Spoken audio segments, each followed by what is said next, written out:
I'm the one that gets up in front of city councils and everything else, builds relationships. It's my forte. I love it. And I hate doing the integrator stuff. It sucks the life out of me. What would you say is your greatest blessing of working with family? Well, I was thinking about that a little bit. I think it's honestly been my faith. And basically it showed the lifespan of a child, and they spent like 90% of the time they spent with their parents between 0 and 22. And then the other 10% is spread out over the rest of their lifetime. This is the Disruptive Hope Podcast. Hope sees, hope engages, hope belongs, hope builds. Hope disrupts the narrative of despair, and in the tension of holding both sorrow and joy, we invite hope to redefine the lens through which we see and interact with the world. Embrace the challenge and become an agent of hope in unlikely places. Welcome to the Disruptive Hope Podcast. Welcome to Legacy Shift. This is a podcast where we talk about the pitfalls and the joys of working with family in organizations that last. I'm your host, Dwayne Wehunt, co-founder of SOS International. Hey, welcome back to our Family and Ministry and Business podcast. This has been a fun discussion that we've had, and I'm really excited about today. I have two good friends in here with me. One of them is a board member at SOS. He runs a company he started, and he is really involved in our community. It seems like every time I go to a community event, this man is standing on the podium in some kind of leadership position at it. So I have with me today John Deline and his son Ryan Deline, and they run a company called Integrity Homes Ladera. Why don't you tell just a little bit about your company? Sure. Official name is Ladera Living now. Okay. It fits more with what we do. We started that back in 2012. It was had been my dream for a while to be able to switch over from being a custom home builder into developing communities and building these active adult communities throughout the Metroplex and other places. And so in 2012, we were able to start our first one. I've been a custom home builder since 85, and this was a great morph into a different kind of a business model than building homes, which I'd already deemed was a dumb way to make a living. And so this actually was born out of the fact that I was praying for something else to come along, and my in-laws actually moved into a community similar to what we do today, and I took a look at it and I thought, well, thank you, Lord, and did the research on people turning older, and realized I'm older too, and every day we get older, and therefore all that came together, and my brother and I were able to team up and be able to start our first community back in 2012. Then I think about maybe a year later, less than a year, Ryan joined the company, basically in a bottom-up position. He started out as an assistant superintendent and worked his way up. Now he's the president of the residential team. And then I think about a year later, Bryce came on board and was actually doing our property management business that we had at the time. Then he took over our commercial business, and so we've really morphed over the 13 years we've been doing this now. So what's your title, Ryan? President and CFO currently right now, but that all shifted over the summertime. Yeah, CFO, a hat you want to wear? I did at the time. So I got into that role November 2020, was in that role for about 3.5 years. And then that was after leading the operations side on the residential division. And then we just had a major need this past summer and prayed about it and just looked at where the business was, and it just seemed to be the right move for me to take over the president role, and it's been a lot of fun getting back into the swing of the business for the most part. So Yeah. So you were telling me just before we started here that you felt like y'all had a little bit of a unique story in that your dad and your uncle started it, but very quickly you and Bryce came in, and you've kind of built this together. Why don't you speak a little bit about the uniqueness that you see in that? Yeah, and I don't know anything different, but I just see other businesses where it seems like for the most part, a lot of them have, generally a father or parents that have started the business for 20, 30 years or so, and the kids are little when, those businesses are really getting their start, and then they grow up in it. At some point in time, they start working in it, and, that's a whole different dynamic than what we've dealt with. What we've dealt with is two very experienced people with my dad and my uncle, but in very different realms. Dad, like he said, came from custom home building. My uncle Steve was in medical recruiting. And then you had myself and my brother who were just out of college. We really understood more of a corporate setting in just some of our experiences. So it was a really interesting blend when we got into it. And in a lot of ways, that led to a lot of opportunity for growth. We were trying to learn the business and the craft we were doing. And, Dad knew a lot about the home building side, but we had a lot to learn just as four individuals regarding, production home selling, production home building, just the people dynamics of a larger organization. And I think that was the biggest benefit for me, and Bryce would probably say the same thing, is there was just a huge opportunity to grow.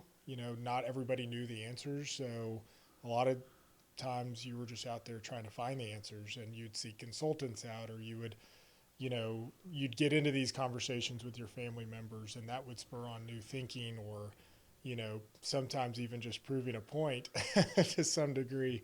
But it was a unique scenario because we didn't necessarily get to learn under the umbrella of some success.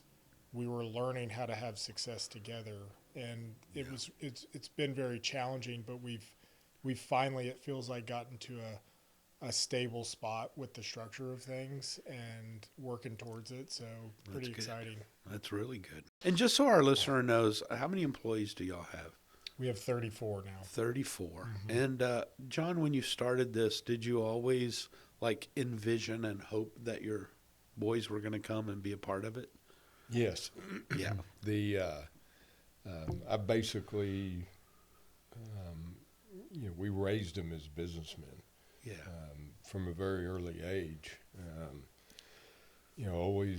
Always knowing that was the greatest attribute towards being out there, is being able to take control of your destiny and your dreams of where you want to be able to be. And so Diana and I, we were in agreement with it. And Bryce, who's the oldest, he started his first business. I gave him a book, Rich Dad, Poor Dad, to read.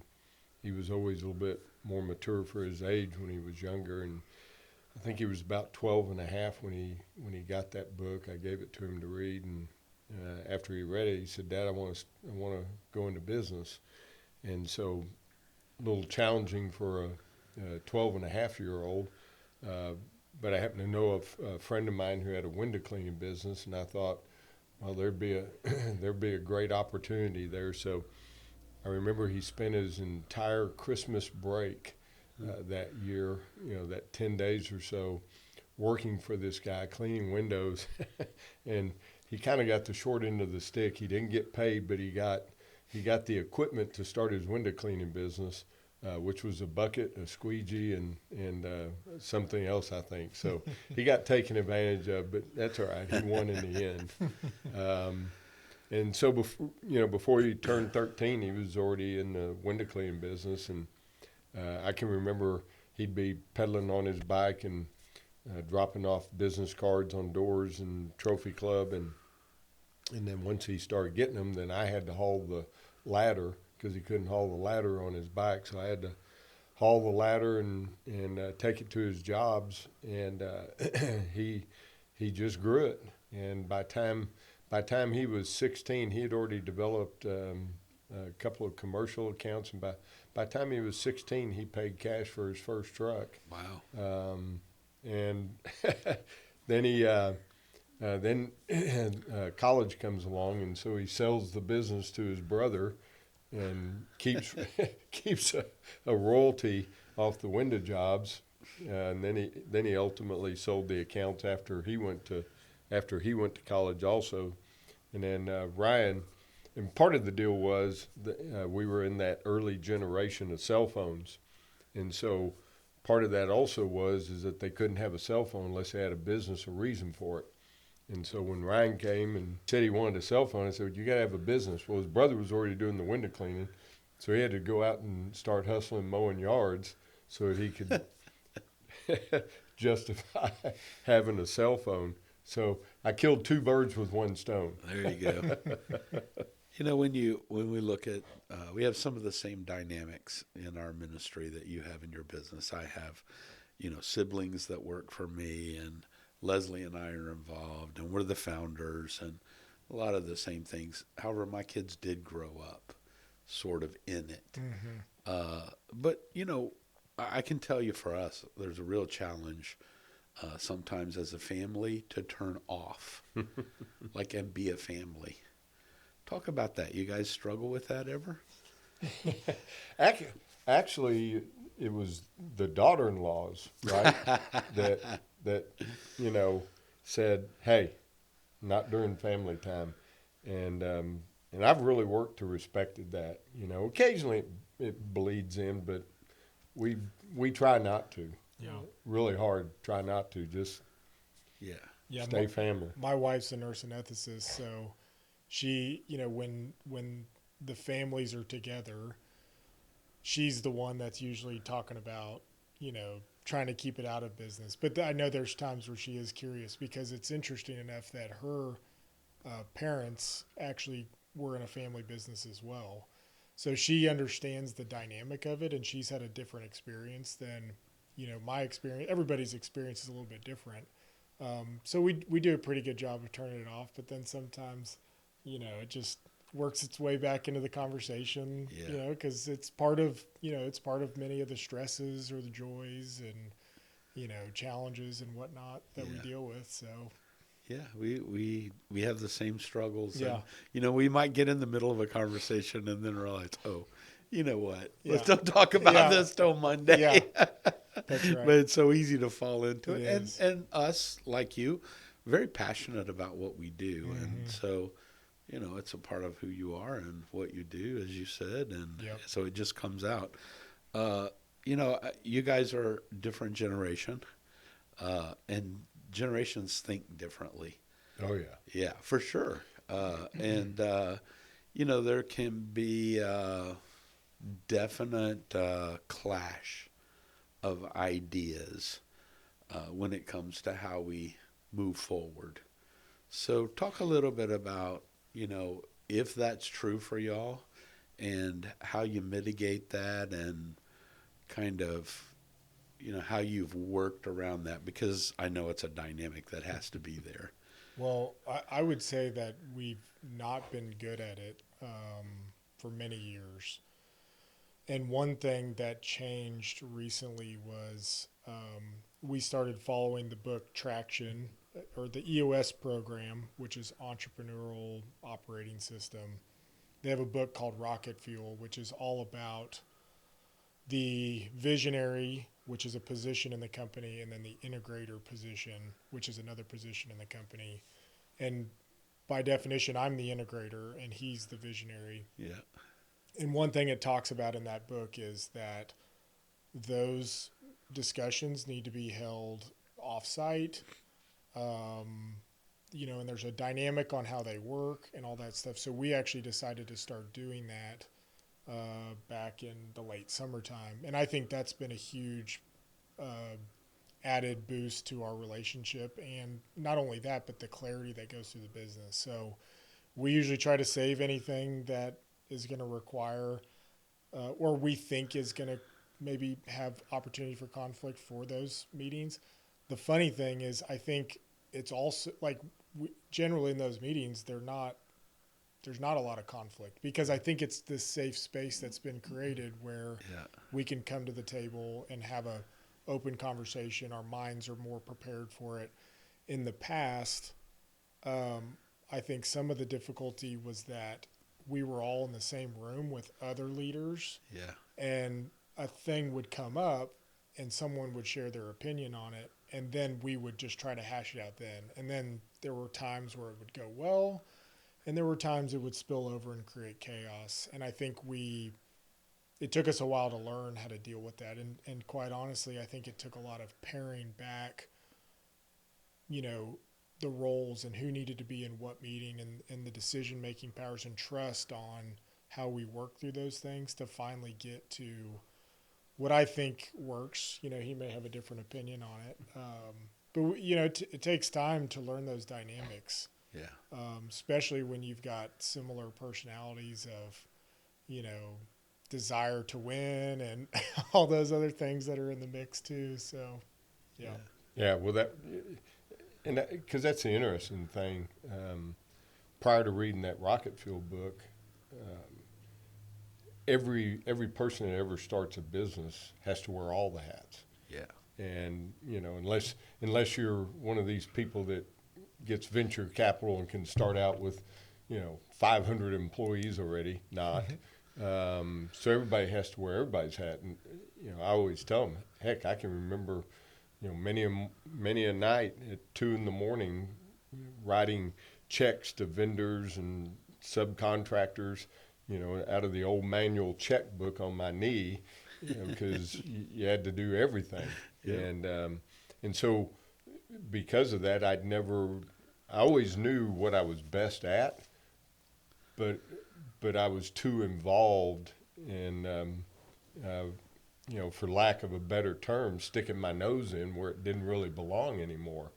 And so that book it was such clarity that, hey, I'm the visionary.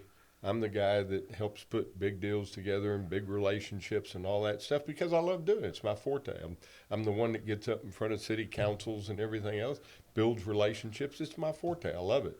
And I hate doing the integrator stuff. It sucks the life out of me. Yeah. And when we did that, all of a sudden knowing that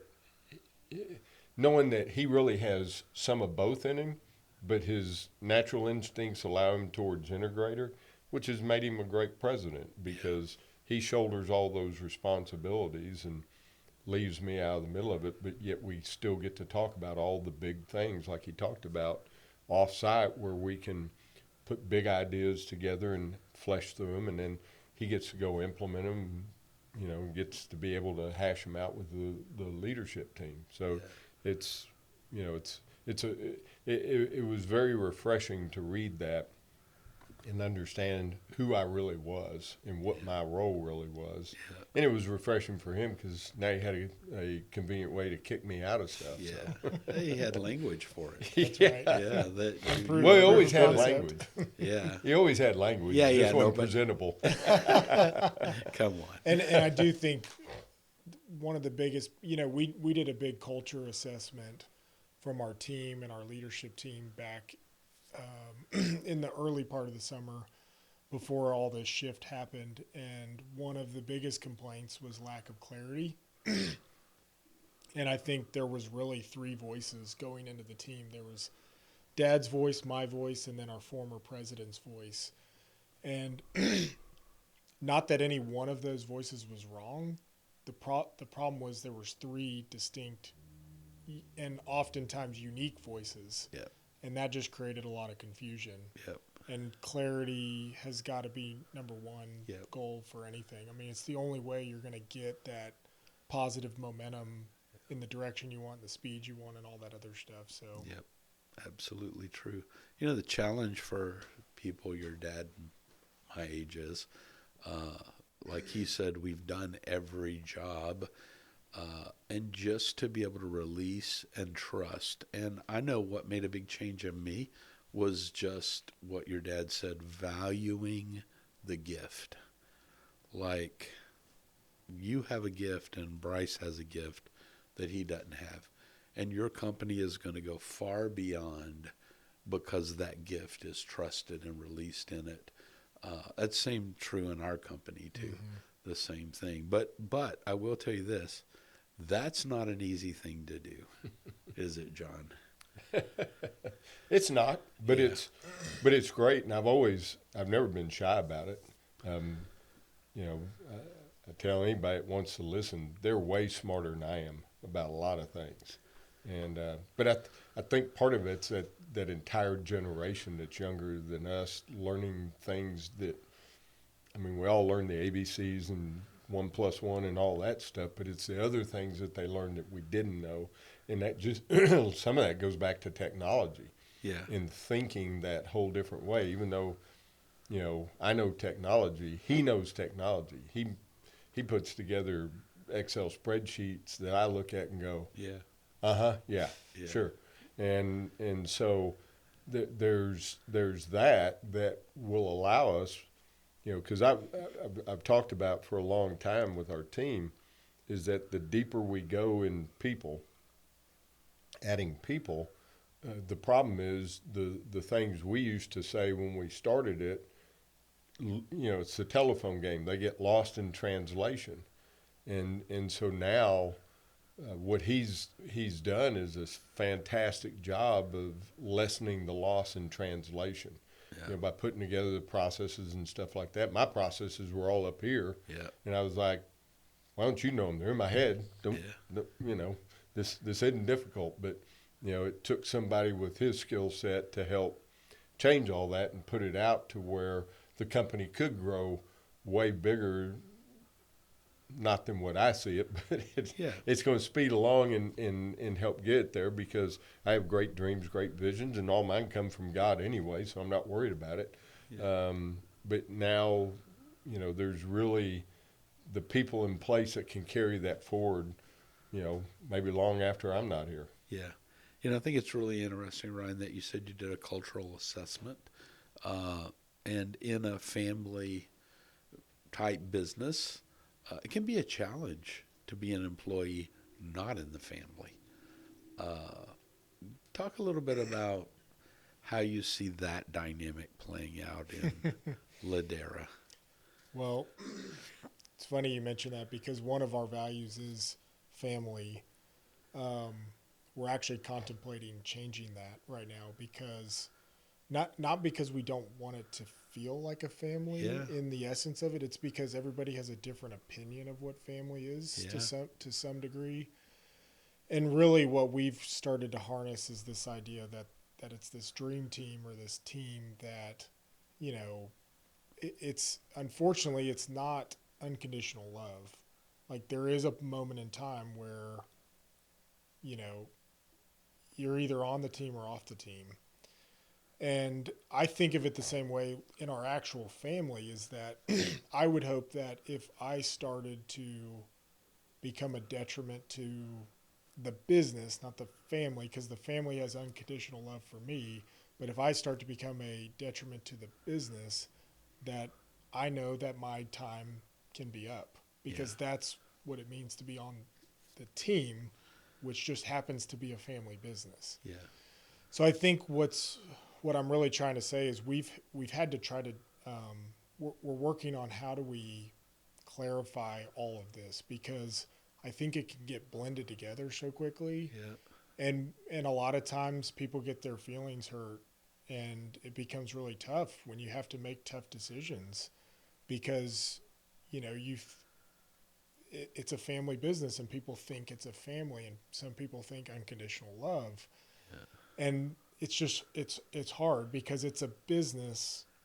At the end of the day, it's a business that has ownership with a family, and that family has ties and dreams, and they're all bought into it, but it's still a business that requires a team to operate it on a daily basis. So we spent a lot of, the beauty is that our leadership team has really started to come around to this concept of it's a team, it's a dream team.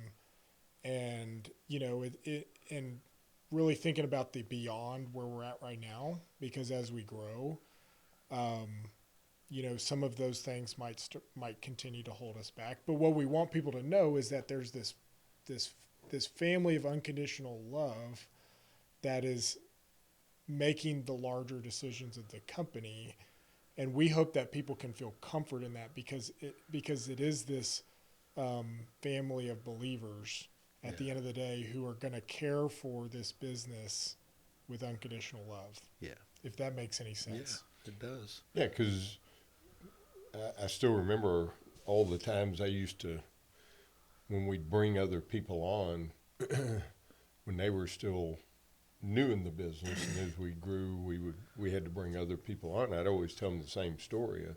They have their positions not because they have the same last name. So that's the family part. Just because they have the same last name, they're here because they wanted to be, but they didn't get their positions just because they have the same last name. They had to go work their guts out for it. Right. And so that really is how you want everybody to be, because a family just can't exist with somebody shouldering all the load and nobody else really participating, because then you don't have a true family dynamic. Everybody's got to shoulder the load together, to put in, to be able to share love, all that, because that's what family means. Yeah. And so if people really understand that dynamic, then they'll realize, well, it's not just the familia part of family, it's the whole thing, as he said, the unconditional love and everything, because that's what it takes. Because just like in a family, you can't have any slackers.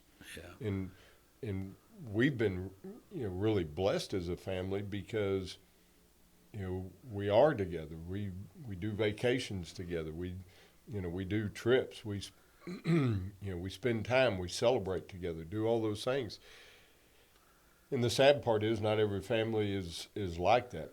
In fact, unfortunately, we're more the minority than we are the majority, and of course, I'd love to see that change. So, but if we can continue, my whole goal is if we can continue that, and then we can breed that into our team members, and they can take it and take that into their families, that maybe we can.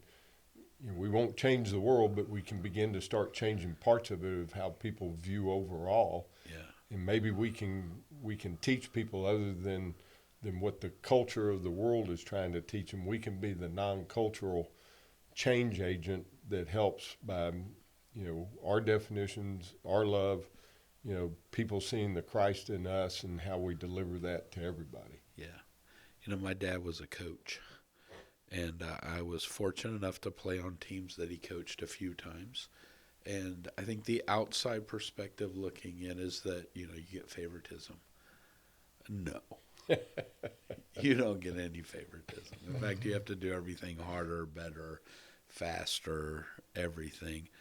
And I know that I've been around you a lot, and I know that you respect your dad and you respected your uncle when he was here. Talk a little bit about the dynamic of working with your brother, because that relationship is different than a father or an uncle. Mm-hmm. That's a lot of times there's more competition just naturally in that relationship. So just talk a little bit about that dynamic. Well, I think that's also maybe unique to us too, because it never feels like there's a competition between Bryce and I. It feels, and I think some of the dynamic has been, again, we didn't enter something extremely successful where we were competing for a spot. Yeah. We entered something that was in its infancy, and we were just trying to learn and discover and find roles to help the business last another day, survive another day. So, our business has changed over time, and he's, been in charge of various areas of the business, and I've been in charge of various areas of the business. And there's been times that we've conflicted on stuff. It was a lot more when I was actually in the CFO position and helping, supporting him in his role. And, it's typical, you've got the operation side or the president side conflicting with the financial side on, Sure. you got, it's the constant battle of resources and stuff like that. But I think the beauty has been is that neither of us really have a power hungry desire. We've always just been about, where does the team need me? And, it'll change over time. Bryce is going through, just like I've been through transitions in the business, he's going through transitions in the business where he's actually about to be, in a couple of years from now, be in an opportunity to succeed Dad in the land acquisition part of our business, which is a critical area that we're going to need additional hands. So it's going to be really fun to watch that play out. But the way we see it is we're just people on the team filling the role. And, that at the end of the day too, I think I want to make sure Bryce and I have pressure on us that the business is this team dynamic, because the last thing I want is for all these other leaders that are not in the family being brought up and empowered to lead, to feel like one day, like, oh, Bryce and Ryan's kids are going to come in and take over this thing. It's like, no, that's not what we're building this thing for. Yeah. Do we hope that they come in and raise up and become amazing leaders? Absolutely. But they're not going to get a free shot. We didn't get a free shot at it. We had to learn and fill the roles and be part of the team and all that other stuff. And if that's what we're preaching to our people, like that, we gotta eat our own dog food, is one of my mentors has said. Yeah.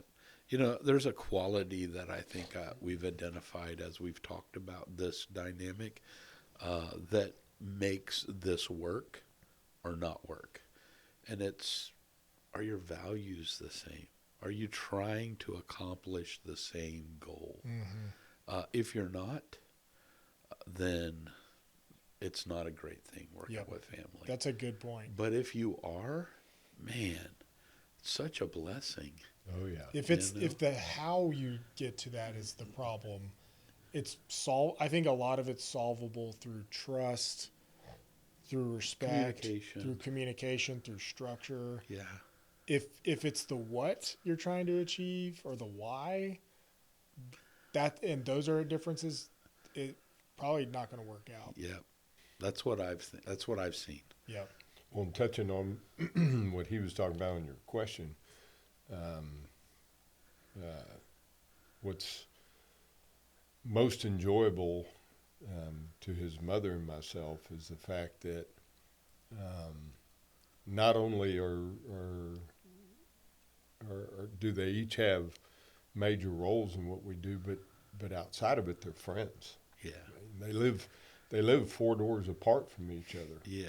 And go to the same church, have a lot of the same friend connections. They've also got their own separate friend groups as well, but they're friends. And I saw that powerfully come together 4 or 5 years ago, 6 years ago, whatever it was. We were talking about future roles. Because even though I'm 65, much to their chagrin, I'm not going anywhere anytime soon. But they've seen it demonstrated out between my brother and I, being friends and business partners. The relationships with my brother's 2 boys are tight. Their relationships are tight. And I remember one time I was talking to them that hey, there's a couple of leadership roles that eventually will come into play. And I remember I talked with them about it and talked with them individually about it. And then they talked amongst themselves between Ryan and Bryce. And I think it was Ryan that called me up and says, hey, he said, I just want you to know, I think you got this wrong on what you see as where our major roles will be in the future. I think Bryce is more suited to be this, and I'm more suited to be that. And the humility, that that they can operate that way like that, completely takes out of the picture any worry about trust, who's going to do what, whatever. I already know they're going to be all in for whatever. Yep. And it's it's the old deal of the tug of war. I already know whose side they're going to be on. They're going to be pulling the rope with me at the same time. So it's just humbling seeing that. And part of that goes back to the character of each of them, and that they both live Christ-centered lives too. Yeah. I feel like we'd be doing you guys a disservice if we didn't talk about the philanthropy side of what you guys do. And once again, when you go back to the same values and direction, I see it in your brother. I see it in you and your brother. It's not just in John and Diana. It's in your whole family. And I can just bear witness as what you've done with SOS, but I know we're just a part of what you do. But it just seems like giving back and touching the community around you guys is a huge value in your family and what you do. Talk a little bit about that, John, if you could. We're blessed to be here. We're blessed to have the opportunities that we have, but I also am humble enough to know it's not all my doing.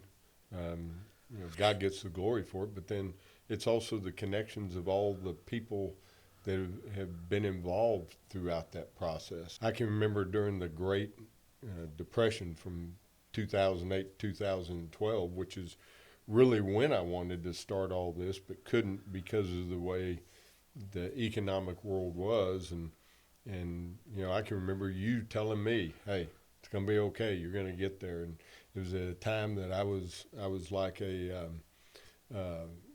just a caged. I was a caged lion ready to get out, and the cage kept hemming me in. And you spoke into my life. I still remember it to this day that it's going to be okay. God's got it. And so giving back is important because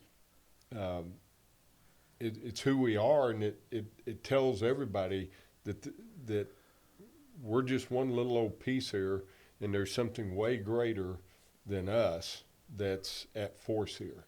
And whether it's given into the town of Roanoke or the chamber or Speedway Children's Charity, whatever, it's all that, these things are important because somehow God has blessed us and blessed our business that we want to turn around and be able to be a blessing to others. Yeah. And that's just a huge part of the makeup. Yeah. And, a lot of times you see that in a founder, somebody who builds something.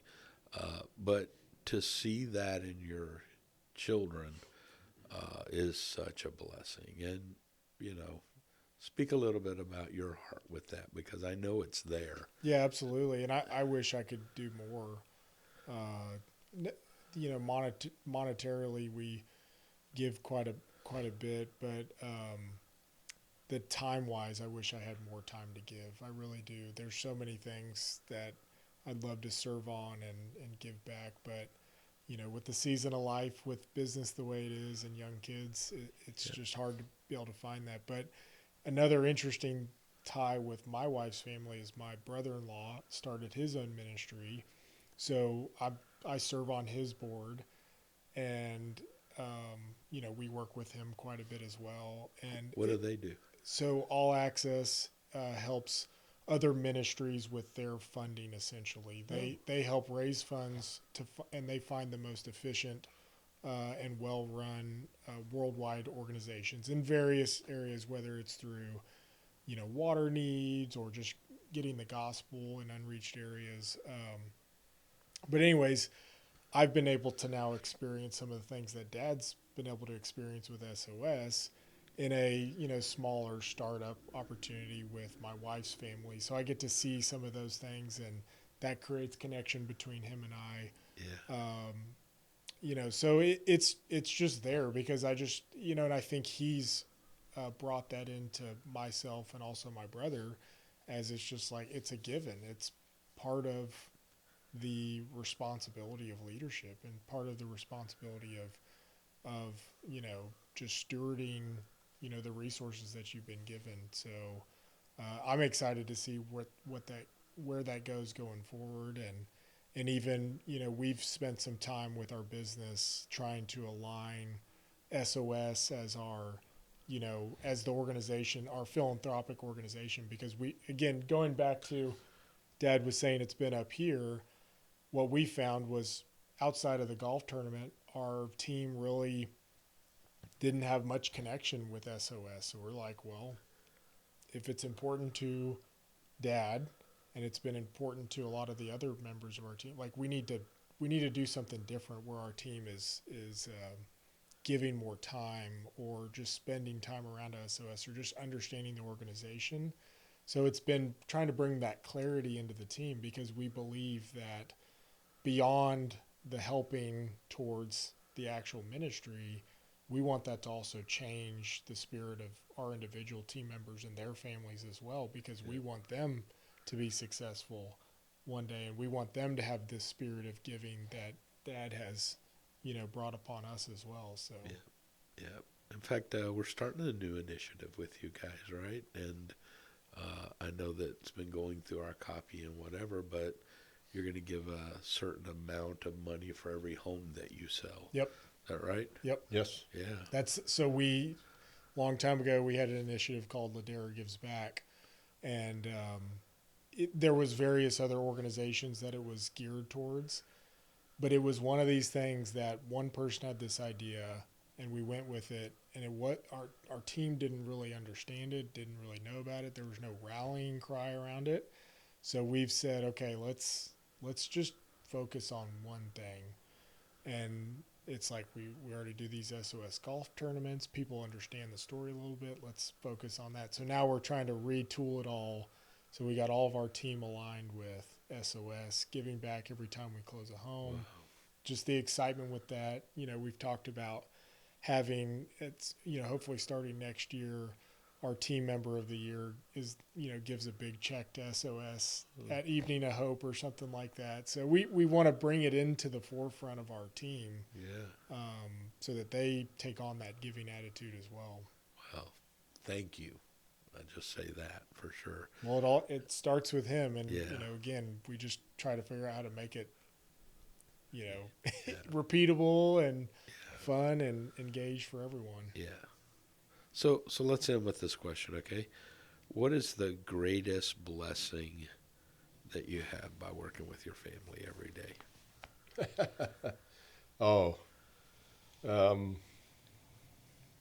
Getting to be around them. It's very unique. Like he said, his wife comes out of a two-generation family business. And then Bryce's wife, all their family is down in LaGrange and very closely knit. And I know it was a big deal for them to uproot the daughters, to have to uproot out of their families to be able to come up here and chase them. And because they were in business with us, somebody had to sacrifice. And I remember Caroline, Ryan's wife, I was talking to her dad right before they got married, and he brought it up to me, that they were all on board wanting Ryan to pursue his dream with what we were doing as a family. And I told him, I said, I can't comprehend the sacrifice you're making to have your daughter leave and go be 4 hours away. And so I'm humbled by it, and I'm respectful of it, because I know it was a sacrifice, and therefore I don't ever take it for granted that I get to be with my sons every day, and one of my daughter-in-laws, because Laura works over at Bryce's wife. And so I don't ever take it for granted, because I would never want God to strip that blessing from me because of the fact I was not acting properly towards it. Yeah. And so it's a greatness. And then a lot of times I get to see my grandkids even more then, because they're occasionally coming around the office and this, Yeah. that, and the other. And so it's a massive blessing, and I wouldn't want it any other way. Yeah.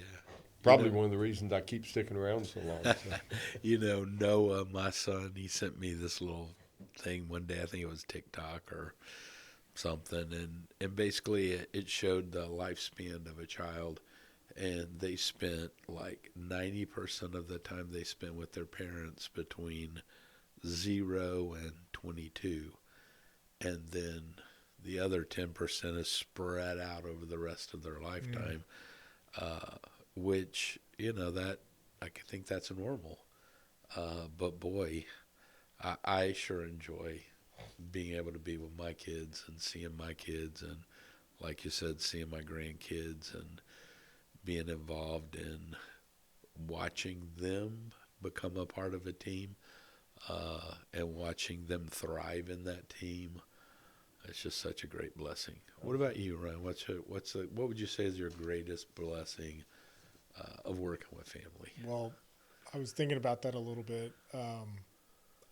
I think it's honestly been my faith, because I accepted Jesus into my life in October 2018 officially. I did it when I was about 12, but this meant a lot more at this stage. But it was actually through you guys at a golf tournament, and then Dad's just the way he operates in this world. But you guys connected us with Beat and Bow and Kingdom at Work Ministry, and Dad was gung-ho at let's take the leadership team to the conference. Yeah. And at that conference, that changed my life. And I don't know if I didn't join the family business, I don't think I would have had that same encounter. So quite honestly, it's that, and it's come in handy. Wow. It's come in handy big time. We're doing a one-day Kingdom Advance May 8th out at CT. And so, it's because of testimonies like that. Just seeing God move in business people's hearts. It's an amazing thing. Mm-hmm. So, anything else you want to tell our audience before we stop? No, I don't think we've covered it all, but we've done a good job of glossing over the rough spots. Yeah, we showed the good things, the highlights. Yeah, that's true. I would say for the people out there that are ready to quit and ready to throw in the towel, but do think that they are aligned with, where and why and all that stuff with their family members, just keep going. Yeah. Just keep trying at it. Figure out how to structure things, how to get the family talking about alignment. I think that's the big thing, because there's a handful of times we all said, we're done. Yeah. We're this is crazy. Let's go do something different. But you just keep working at it, and God will bless that. Just staying engaged with it. So Yeah, the word's perseverance. yep. Yeah. As I told somebody recently, if you go to the dictionary, my face is plastered right next to that word. So we're gonna persevere. Quit is not an option in our family. Yeah, that's good. Be quick to say I'm sorry. Don't, even if you don't feel it, just say it anyways. Yeah, Because you'll come around and realize that you are sorry. yeah, amen. It's a good word. Well, thank you for listening to this episode. Once again, I'm glad that we got to share it with John and Ryan. If you're interested in looking for a home or a commercial builder in the Roanoke area, I would highly recommend these guys. And so just reach out to Ladera Living. And anyways, they're good friends, and they've been a big part of SOS Ministries for a while now. And so we just want to thank you for listening, and we hope that the Lord spoke something to your heart in this podcast.